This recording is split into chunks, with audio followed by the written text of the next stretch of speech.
Alors la phrase qu'il faut pas mettre, c'est salaire attractif selon profil. Il faut savoir qu'il y a près de 90% des salariés qui sont insatisfaits de leur accueil en entreprise, donc c'est juste énorme. C'est un peu comme une annonce Airbnb, s'il n'y a pas de photos ou des photos moches, s'il n'y a pas le prix, personne va vous contacter. En fait, c'est exactement pareil pour votre offre d'emploi.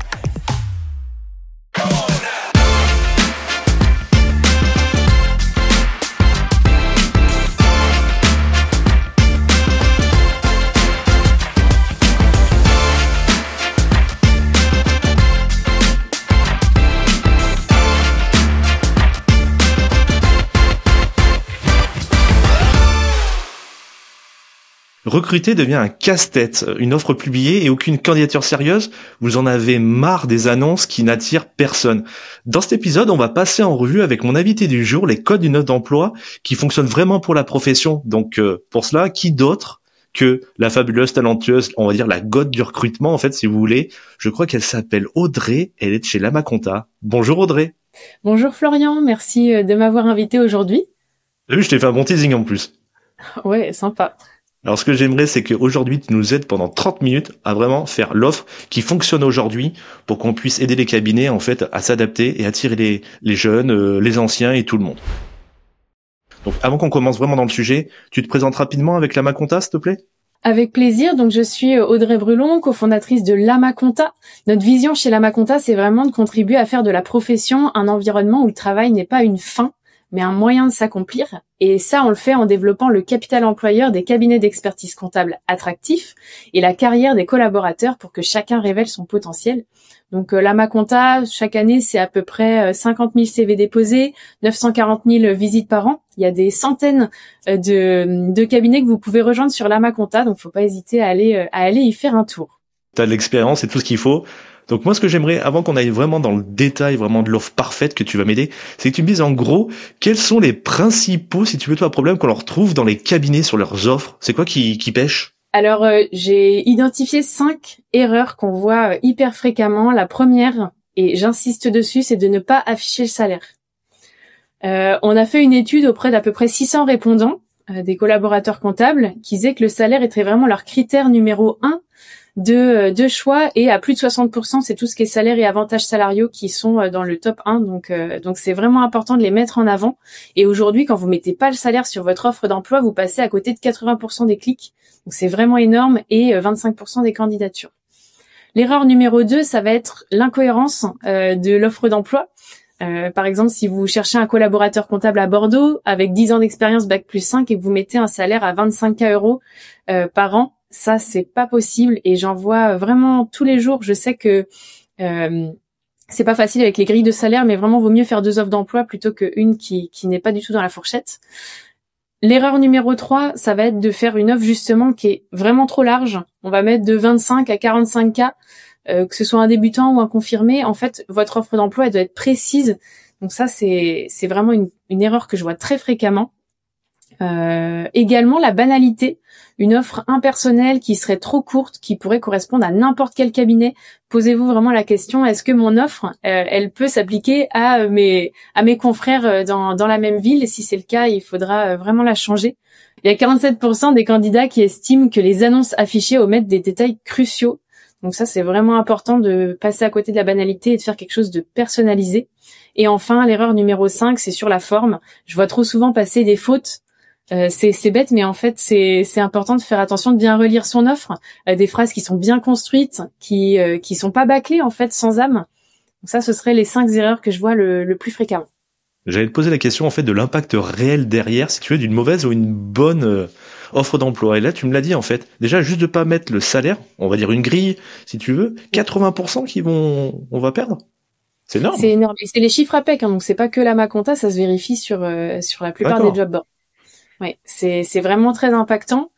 Et justement, l'impact de votre offre, donc qu'elle soit cohérente, qu'elle soit qu'elle donne envie, parce que c'est votre vitrine. C'est un peu comme une annonce Airbnb. S'il y a pas de photos ou des photos moches, s'il y a pas le prix, personne va vous contacter. En fait, c'est exactement pareil pour votre offre d'emploi. Si votre offre d'emploi elle est pas sexy, elle donne pas envie, il y aura pas de candidature en face. C'est ce qu'il faut retenir. Faut être sexy et donner envie pour attirer dans notre cabinet. Donc tout en authenticité. Bien sûr, oui. Et donc, tu vas m'aider à préparer cette fameuse base de l'offre. Avant qu'on rédige, quelles sont les questions essentielles à se poser en fait avant de partir sur la rédaction? Parce que souvent, on va prendre la trame traditionnelle et voilà, comme tu dis, c'est un peu fade. Donne-moi les tips un peu là-dessus pour m'aider à prendre la bonne direction. Avec plaisir. Alors déjà, la première chose à se poser, c'est quel est le contexte du recrutement? Est-ce que c'est un remplacement? Est-ce que c'est une création de poste? D'identifier bien sûr l'emploi, poste, salaire, diplôme, expérience que vous attendez. Et ce qui est intéressant, c'est d'aller sur les incidents critiques. Les incidents critiques, c'est les questions que vous allez vous poser pour aller chercher les critères de recrutement qui vont faire que la personne, elle va exceller dans son domaine. Et vous posez la question, quels sont, selon vous, les 3 comportements particulièrement efficaces ou inefficaces sur ce poste, en partant de cas concrets et réels, c'est-à-dire contexte, action, résultat. Je te donne un exemple rapide. Si on cherche la proactivité chez un collaborateur comptable, on va se dire, bah oui, la proactivité, c'est important quand on est collaborateur parce que je me rappelle que Thomas, dans mon équipe, avait détecté une anomalie dans les frais de déplacement d'un client PME. Plutôt que de se limiter à l'enregistrement des infos, il a vraiment investigué le problème, il a identifié une erreur de paramétrage et il a proposé une solution concrète à son client, incluant une formation et l'amélioration des process. Donc là, on voit que quand Thomas a mis tout ça en place, il a revu les process, il a vendu une nouvelle formation aux clients. On est ravis, c'est de la proactivité. Donc, proactivité devient un critère de l'emploi pour réussir. Ce sera vraiment intéressant d'avoir plusieurs critères comme ça, d'aller vraiment les chercher, ceux qui sont efficaces, ceux qui sont pas efficaces. Et ça va aller vers la scorecard, puisque la scorecard, elle va vous permettre de mettre en musique tous ces critères avec, en leur ajoutant un poids, en mettant une question qui va avec pour les futurs entretiens. Le détail aussi, qu'est-ce qui est obligatoire, qu'est-ce qui est plutôt souhaité en termes de réponse, et un score qui sera attribué aux candidats, ce qui vous permettra d'évaluer vos candidats, mais surtout d'écrire votre offre d'emploi, puisqu'avec les critères obligatoires et souhaités, on va pouvoir faire une offre d'emploi qui est vraiment très précise et personnalisée par rapport au poste. Tu avais 3 éléments en fait, toi, à poser. Ce serait vraiment, comme tu me disais, la mission, la personne. Est-ce que le diplôme ou le fait qu'il ait d'expérience avant, c'est important? Ça va dépendre tout simplement du poste. C'est pour ça que c'est important de choisir nos critères, parce que si le critère c'est qu'il puisse signer les bilans, forcément qu'on va avoir besoin qu'il ait son diplôme d'expertise comptable. En fait, ça va vraiment dépendre du poste. Et je vous invite, c'est vrai, à ouvrir un peu vos offres d'emploi, peut-être pas que au DSCG, DCG qu'on voit fréquemment, parce que aujourd'hui, on cherche aussi des gens qui vont être dans le conseil. Ça peut être intéressant dans vos équipes d'avoir une diversité de profils. Donc effectivement, il n'y a pas que le diplôme qui compte, même si parfois c'est essentiel. Les 3 éléments que je dirais qui sont importants, c'est d'abord d'identifier le besoin concret de résultat. C'est quoi le résultat qu'on attend de cette personne? Ça va nous permettre de justement déterminer le profil. Et enfin, aussi de regarder les moyens à notre disposition. Parce que c'est bien beau de vouloir quelqu'un qui a un bac+5, qui a 5 ans d'expérience en cabinet, mais si on n'a pas le salaire en face qui convient bien, ou l'environnement de travail et les typologies de clients qui conviennent, ça le fera pas. Ça va être dur de le garder. Ça me fait rebondir, tu as parlé un peu de l'équipe. Est-ce que pour toi, c'est important de faire participer l'équipe dans la rédaction? Oui, c'est indispensable de faire participer l'équipe. On parlait des incidents critiques. C'est typiquement le type de choses sur lesquelles on peut impliquer l'équipe en leur posant ces questions-là et de leur faire bien relire l'offre d'emploi. Est-ce que ça correspond à leur quotidien? Si ça correspond à leur quotidien, si c'est authentique, on aura d'autant plus de chances de trouver des personnes qui vont se sentir bien dans le job et qui vont rester. Ça leur permettra aussi de donner une vision. Nous, elle est un peu galvaudée, vu que c'est nous qui dirigeons l'entreprise. On se rend pas compte forcément, donc si on fait participer, c'est d'autant mieux. Maintenant, j'aimerais que tu m'aides vraiment sur la structure de l'offre d'emploi. Pour toi, quelle est la structure idéale d'une offre d'emploi dans la profession? Qu'est-ce qui attire les jeunes, ou les moins jeunes, bien sûr? Alors la structure d'emploi, elle est assez simple. Déjà, on va retrouver bien sûr l'intitulé de poste, le salaire, statut, volume horaire, niveau d'expérience, études, la date de début, le lieu, qui sont les infos importantes. Et après, on va tout de suite commencer avec une accroche. La description des missions, ce que le poste nécessite pour réussir. Travailler chez nous, ça veut dire quoi? Qu'est-ce qu'on propose? Les perspectives d'évolution et enfin le processus de recrutement. C'est important d'être transparent aussi là-dessus. Donc tu expliques vraiment le processus pour dire comment ça va se passer le premier jour, les étapes? Le processus, oui. Alors au moins le recrutement. Donc qu'est-ce qui va se passer? Est-ce que j'ai 1 ou 10 entretiens? Qui est-ce que je vais pouvoir rencontrer? Et enfin, est-ce qu'il y a aussi, c'est très important si vous faites des tests, de le noter directement dans l'offre d'emploi. Je vais te demander, est-ce qu'il faut faire des tests à chaque fois ou pas, ou est-ce que ça se fait plus, je sais pas. Ça se fait de faire des tests. C'est important d'avoir des questions qui vont vous permettre d'évaluer votre candidat. Donc, après, est-ce que vous allez faire un échantillon de travail ou choisir plutôt des questions situationnelles qui vous permettent d'évaluer comment la personne réagirait. C'est important d'évaluer. Tout le monde ne fait pas de test. C'est vraiment libre à chacun. Sur le technique, il y en a peu qui en font. Est-ce qu'il faut en faire?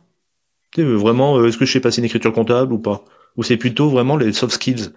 Oui, c'est vrai que les soft skills prennent de plus en plus de place. Après, il est important aussi d'évaluer la partie de compétences dures, comme on dit, puisque si on a besoin que la personne passe les écritures comptables, on a besoin de savoir si elle sait le faire.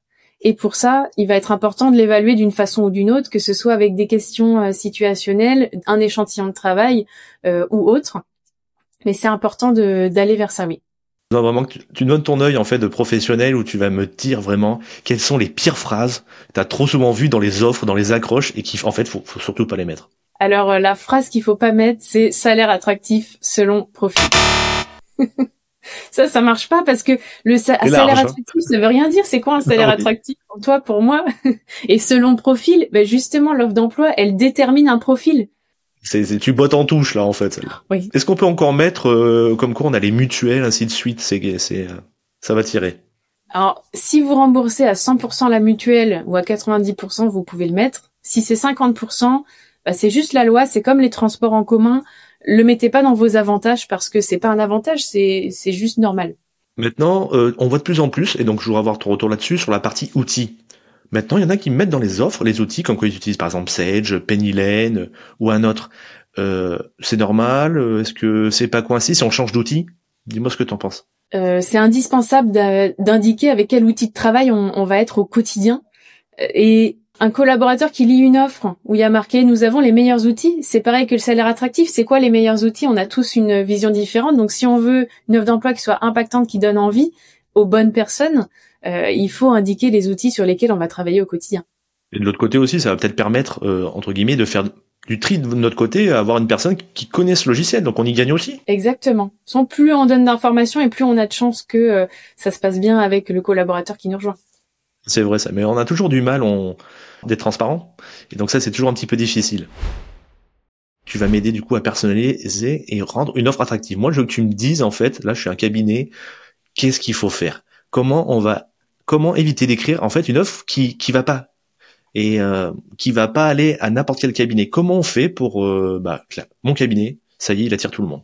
Pour que l'offre elle soit vraiment personnalisée et qu'on se dise pas oh, c'est encore un cabinet comptable comme un autre, ça va être important donc d'apporter de la personnalisation avec les outils, on en a parlé, de dire les prénoms aussi. Vous allez travailler avec Jason, responsable de telle équipe. L'équipe, elle compte 5 personnes. Vous allez travailler sur un portefeuille de 35 clients, 50% des dirigeants de start-up, 50% des TPE, travailler en 100% dématérialisé avec tel ou tel outil. C'est vraiment d'aller dans le détail et de parler au début de l'offre, bien sûr, d'avoir une super accroche. Je donne un exemple. Comme ça, tu crois qu'une nouvelle organisation de travail est possible, prenant la liberté et l'autonomie. Tu t'en doutes, si la réponse est oui, lis la suite. Ça, c'est une accroche que j'ai vue chez un de nos clients. Et c'est super parce que ça donne vraiment envie de lire la suite si on croit en ce qui est dit. Et à la fin, de parler de l'ambition de l'équipe. Parce qu'on on rejoint certes une équipe pour faire un job, mais on rejoint aussi une ambition, une vision. C'est important de la partager. Je voulais revenir sur la partie salaire. Moi, la partie salaire, tu le sais, on a du mal en fait à donner déjà souvent on les met pas, et après là on a du mal à vraiment mettre le salaire. Est-ce qu'on peut mettre une sorte de fourchette, tu vois, entre 5 000 € maximum? C'est possible ou faut vraiment mettre un salaire?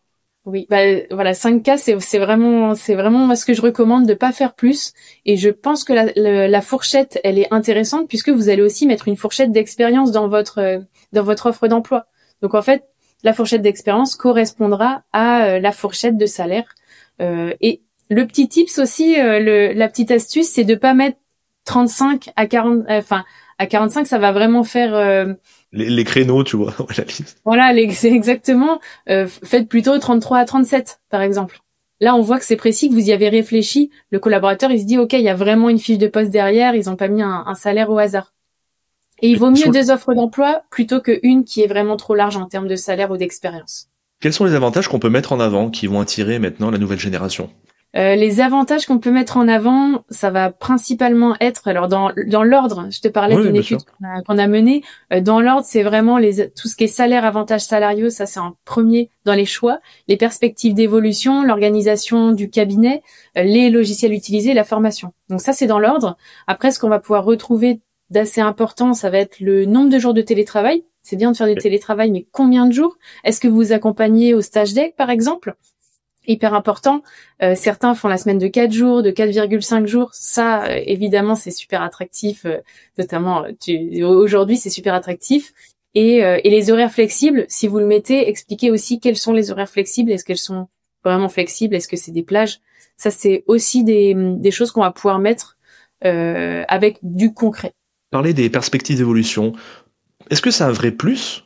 Oui, les perspectives d'évolution, ça arrive juste après le salaire et les avantages salariaux. On a besoin de se projeter. Demain, si je rejoins votre cabinet, qu'est-ce que je peux faire demain? Et se projeter sur la suite. Ça permet aussi plus de fidélisation. Donc, autant le partager. Le candidat, il se projette pas juste sur le poste, mais sur sa carrière. Maintenant, ce que j'aimerais, c'est que tu m'accompagnes sur la partie optimisation et outils. En gros, pour toi, sur quel job board on peut publier des offres pour pouvoir attirer les gens? Ah là, je vais pas être très objective là-dessus, Florian. Forcément, Vous je vais vous savez, dire mais d'aller sur lamaconta.co, de montrer votre marque employeur, de publier des offres. Après, il n'y a pas que Lamaconta, il y a d'autres sites et c'est important d'aller sur un maximum de canaux parce qu'un candidat, en fait, il va attendre de vous avoir vu 4 ou 5 fois avant de postuler chez vous. Les candidats, ils sont généralement en veille, ils sont pas forcément en recherche active, donc c'est important d'être présent sur différents canaux. On va avoir les job boards spécialisés, notamment Lamaconta qui est vraiment 100% sur les cabinets d'expertise. L'Ordre propose aussi sa propre plateforme que vous pouvez tester. Et également des job boards un peu plus classiques, type Indeed, LinkedIn. Ça peut marcher aussi pour diffuser votre offre. on va aller sur le côté un petit peu technique. Est-ce qu'il y a il faut, pour optimiser en fait, pour que je ressorte dans les premiers, est-ce qu'on peut faire une technique un peu de SEO, si tu veux, dans les moteurs de recherche en mettant des mots magiques? Qu'est-ce que tu me conseilles? Oui, alors déjà, dans le SEO des job boards, il y a Google for Jobs. Donc nous, par exemple, toutes les offres d'emploi que tu mets sur Lamaconta, elles vont se retrouver sur Google for Jobs parce qu'on a mis un petit bout de code pour que ce soit possible. Ça permet déjà qu'on ressorte beaucoup plus facilement dans les résultats de recherche. Après, ce qui est difficile avec les offres d'emploi, et c'est pour ça aussi qu'on fait des pages employeurs à côté, c'est parce que l'offre d'emploi, elle va pas être là tout le temps. Donc c'est plus difficile de la faire ranker sur Google puisque elle va s'éteindre parfois on va la remettre. Donc d'où l'importance d'avoir une page employeur bien complète avec un maximum d'infos pour ressortir facilement dans les résultats de recherche. Après, ce qu'il va falloir se poser comme question, parce qu'on peut quand même être référencé sur l'offre d'emploi, c'est d'aller chercher un maximum de contenu et de se poser la question que se demandent les candidats quand ils recherchent sur Google. S'ils recherchent collaborateur comptable, faut éviter de mettre des mots-clés trop compliqués qu'on va pas rechercher naturellement. Et pour toi, quelle est la bonne stratégie du coup? C'est d'avoir un seul job board spécialiste, comme vous, Lamaconta, ou plutôt de faire un 50-50 spécialiste, job board classique avec Indeed, l'APEC, enfin, et les autres? Pour moi, c'est important d'avoir un maximum de canaux possibles, parce que justement, le candidat, il se promène un petit peu partout. Nous, ce qu'on fait chez Lamaconta, c'est qu'on propose de la multidiffusion à nos clients. Ça leur permet d'aller sur l'APEC, sur d'autres job boards aussi, selon leurs recherches. Et oui, ça va être important d'être présent. Et même au-delà de ça, sur les réseaux sociaux, vos offres d'emploi, votre site carrière, ce sont des super outils à mettre sur vos réseaux sociaux, à partager aux collaborateurs aussi. Rien qu'un mail à toute votre équipe pour dire on recrute, regardez, voilà l'offre d'emploi, voilà le poste que vous pouvez mettre sur votre LinkedIn personnel. Ça, c'est de l'employé advocacy et ça permet vraiment d'aller capter des personnes de grande qualité. Donc, en gros, si on résume sur la partie offre d'emploi, moi, ce qu'il faut, c'est une bonne accroche, où je mets un petit peu la différenciation par rapport à notre cabinet. On peut encore mettre cabinet 45 ans d'expérience. Ça me fait 45 ans rire. Oui, on est là depuis 40 ans, c'est ça que tu veux dire? Ouais, celui-là, ouais. Oui. La vie. On peut, c'est important de raconter l'histoire. Après, ce sera pas forcément ça qui va faire la différence. Je pense pas qu'il faut miser là-dessus. Est-ce qu'on peut mettre un petit peu l'ambiance du cabinet, le fait qu'on fasse aussi des journées entre collabs? Ça, c'est hyper intéressant de le mettre, mais il suffit pas de dire il y a une bonne ambiance chez nous, parce que tout le monde va dire ça. Bien sûr. Ce qui est important, c'est plutôt de dire qu'est-ce qu'on fait réellement. Notre dernière sortie, c'était à cet endroit-là, on a fait ça, c'était super effectivement, mais au moins on a l'information de ce qui s'est passé. On fait 1 journée par an, 2 journées par an. Tous les mois, on organise un after work. C'est intéressant en fait d'être très précis sur ça pour que ce soit différenciant par rapport aux autres. Donc bien précis, mettre une bonne grille de salaire, quelles sont les missions, les évolutions. Bon, on va dire que notre offre, ça a matché, il y a plein de gens. Comment je m'occupe pour suivre les candidatures? Parce que tu vois, on le voit souvent déjà, on sait pas trop comment le réceptionner. Deuxièmement aussi, ce qui se fait pas trop, mais ça c'est un peu français, c'est de répondre aux personnes de manière négative. Souvent, si on prend les meilleurs, les autres, bah tant pis. Oui, c'est vrai qu'on le voit très fréquemment. Alors nous, pour lutter là-dessus, on a créé un outil de gestion des candidatures qui permet à nos clients de répondre en un clic à un maximum de candidatures. Ça leur permet de gagner du temps et en même temps, c'est hyper important de répondre à toutes les candidatures parce qu'un candidat qui cherche son stage aujourd'hui, c'est votre collaborateur confirmé de demain que vous cherchez sans relâche. Sauf que comme vous lui avez pas répondu lorsqu'il cherchait son stage, il a gardé une mauvaise image de vous et il va pas vous rejoindre. Donc oui, répondre à toutes les candidatures. Il y a des outils, et il n'y a pas que la Maconta qui le fait. N'importe quel ATS vous aidera à répondre à toutes les candidatures que vous recevez. Et après, pour la personnalisation, vous n'êtes pas obligé de le faire pour tout le monde. C'est évidemment mieux, évidemment. Mais par contre, quelqu'un que vous avez eu en entretien, passez-lui un coup de fil pour lui dire que vous le recrutez pas et pourquoi vous le recrutez pas. Quelqu'un qui s'est déplacé au cabinet, vous pouvez pas juste lui envoyer un mail classique en disant bon, vous n'avez pas été retenu, point. Donc peut-être qu'il va prendre l'expérience chez un autre confrère et que dans 5-6 ans, il voudra peut-être revenir travailler chez nous. Hein. Exactement, et c'est vrai que le recrutement c'est vraiment du long terme, tout comme quand vous recevez une candidature qui vous correspond pas tout à fait aujourd'hui, mais qui pourrait correspondre à votre style de recrutement, gardez le lien avec. Éventuellement rencontrez-le même si vous ne recrutez pas aujourd'hui, parce que le jour où vous recrutez, ce sera beaucoup plus facile de capter son attention et qu'il vous rejoigne. D'accord avec toi. Est-ce que sur les offres d'emploi, on met juste du texte ou est-ce que tu peux rajouter du visuel pour que ce soit plus attrayant? Il y a plusieurs façons de faire. Déjà, moi, je trouve ça super de mettre des photos. Les photos, ça traduit l'ambiance, ça traduit l'équipe. Donc, faites un shooting photo avec un photographe professionnel ou même en interne si vous n'avez pas forcément les moyens ou le temps d'organiser un shooting. C'est important de montrer ce qui se passe à l'intérieur et c'est vraiment l'obstacle numéro 1 d'ailleurs à la candidature. Donc ça, oui, des visuels. On peut utiliser des outils comme Canva pour faire des montages sympas ou même de la vidéo, ça marche très bien, notamment sur les réseaux sociaux. Donc là, ce sera pas forcément au niveau de l'offre d'emploi, mais ce sera au niveau des réseaux sociaux que vous allez diffuser et les outils que vous allez donner à vos collaborateurs pour renvoyer vers votre site carrière ou vers votre offre d'emploi sur le web. Est-ce que ça vaut le coup, je parle des réseaux sociaux, de passer par ces biais-là? Oui, c'est un canal en plus, surtout. L'idéal, c'est si ça passe par vos collaborateurs, parce que votre page entreprise LinkedIn, même si vous avez des gens qui vous suivent, c'est bien de poster vos offres d'emploi dessus, mais il faut pas s'arrêter à ça. Si vous donnez un kit de communication à vos collaborateurs pour qu'ils parlent de ce qu'ils vivent au quotidien au cabinet et qu'ils donnent envie à d'autres de rejoindre le cabinet, là, ça devient intéressant d'utiliser les réseaux sociaux, parce que vos collaborateurs, leur réseau, c'est les études qu'ils ont faites, donc d'autres collaborateurs comptables qui sont aujourd'hui dans d'autres cabinets qui pourraient avoir envie de les rejoindre dans le vôtre. Moi, je pense tout de suite à LinkedIn, mais est-ce qu'on peut aller maintenant sur TikTok, Instagram? Qu'est-ce que t'en penses? Oui, on peut. Alors après, il faut aussi avoir la capacité de le faire, parce qu'avoir des réseaux sociaux pour avoir des réseaux sociaux, ça sert pas. Ça servirait à rien. LinkedIn, évidemment, c'est le premier canal. Instagram, TikTok aussi, si vous avez des contenus vidéo sympas, format vertical, bien sûr, vous pouvez aller tester. Et d'ailleurs, n'hésitez pas à déléguer ça à quelqu'un qui en a l'envie dans le cabinet, parce que ça peut aussi être une mission un peu annexe qui fidélise certains de vos collaborateurs qui auront envie de se tester sur ça. Justement, tu m'as parlé du long terme. Faut toujours penser long terme dans le recrutement, mais comment on fait? Parce que derrière, nous, ce qu'on veut avec l'offre d'emploi, c'est bon, je prends ma personne et derrière, on va directement sur le boulot. Toi, t'as pas cette même philosophie avec la Maconta. Est-ce que tu peux m'expliquer pourquoi il faut voir long terme plutôt que court terme? Oui, bien sûr. Donc, Pourquoi voir long terme? Déjà, rien que dans les candidatures que vous recevez, vous n'avez pas forcément recruté tout le monde, soit parce que c'est pas le bon moment, soit parce que cette personne-là, elle correspond pas tout à fait au job d'aujourd'hui, mais peut-être que plus tard, ça pourrait le faire. Dans ce cas-là, c'est important de garder cette personne, donc garder le lien, garder cette personne dans votre vivier et la recontacter la prochaine fois que vous avez un besoin, même tout simplement prendre des nouvelles de temps en temps. Donc ça, c'est une première chose pour penser long terme.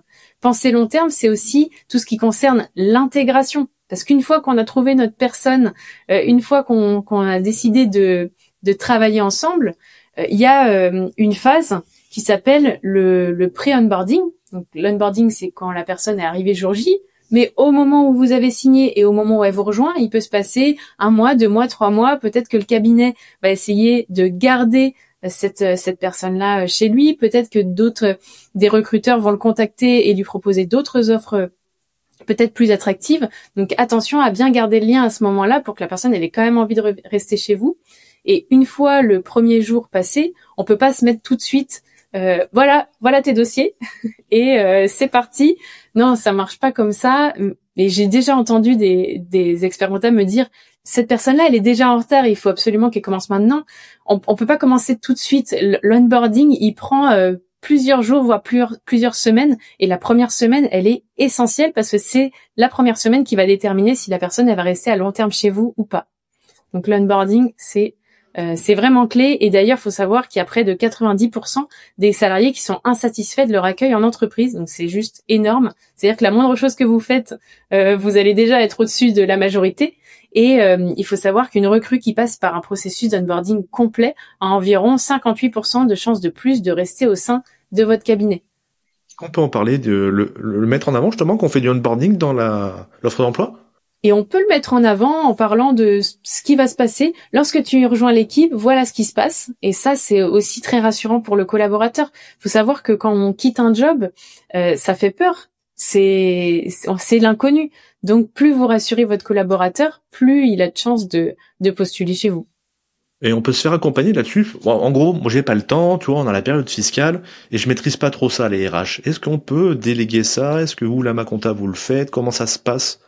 Bien sûr, il y a une grande partie qui peut se déléguer à des recruteurs, à la Maconta. Nous, on est là aussi pour vous accompagner sur ces sujets-là, que vous vouliez faire le recrutement en autonomie ou pas. Il faudra quand même prendre le temps de bien faire le brief au début. Si vous venez me voir et vous me dites je veux un collaborateur comptable, 5 ans d'expérience et que vous me dites rien de plus, je vais avoir du mal à vous trouver la bonne personne. On va avoir besoin de creuser un peu plus loin et pour ça, il faudra prendre un petit peu de temps avec moi au début, ce qui vous fera gagner beaucoup de temps demain parce que je saurai exactement la personne dont vous avez besoin et je pourrai vous aider beaucoup mieux.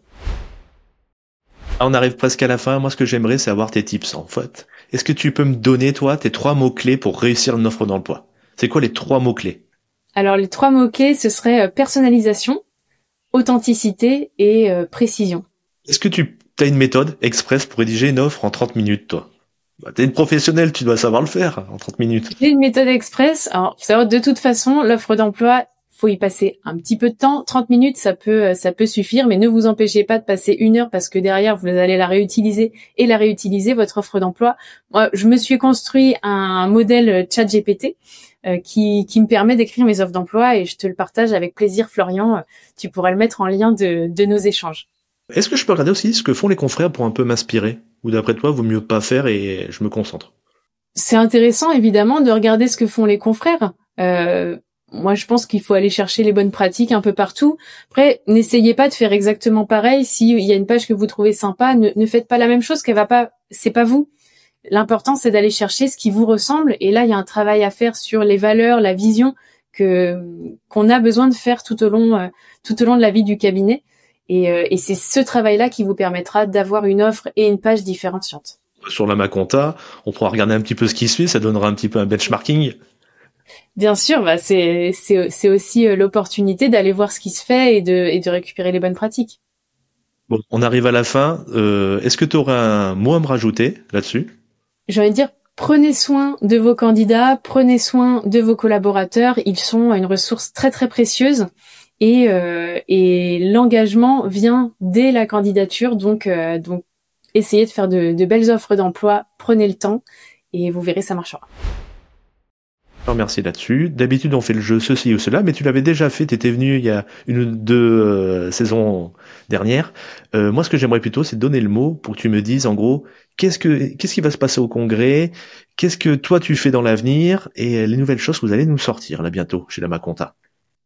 Alors nous chez la Maconta, on voit que les cabinets ont de plus en plus besoin d'accompagnement sur le sujet du recrutement et de la fidélisation. Donc on développe des offres vraiment dédiées pour ça et on s'adapte à toutes les tailles de cabinets avec des offres différenciantes. Donc ça c'est la première chose. On a sorti aussi une nouvelle version de site carrière qui vous permet d'avoir un site à vos couleurs sur votre site web, clé en main, avec l'outil de gestion des candidatures dont je vous parlais avant. Ça, c'est vraiment l'outil à adopter quand on est un cabinet qui a déjà un site web ou qu'on n'a pas encore. C'est le pas qui vous permet d'aller vers une meilleure marque employeur. Donc ça, on sera ravis de vous accompagner là-dessus. On sera là pour vous retrouver au congrès prochain, celui d'après également. Et surtout, n'hésitez pas à nous contacter dès maintenant via LinkedIn ou via le site. On sera ravis d'échanger avec vous. Encore merci à toi. Je vous remercie d'avoir écouté cet épisode. Et maintenant, il ne vous reste plus qu'une chose. Vous avez 30 minutes. Vous foncez voir sur la Maconta ce qui se fait. Vous prenez un moment de débriefing avec toute votre équipe et on fait la première offre d'emploi qui va exploser. Et puis maintenant, je vous souhaite une bonne journée et on se retrouve au prochain épisode.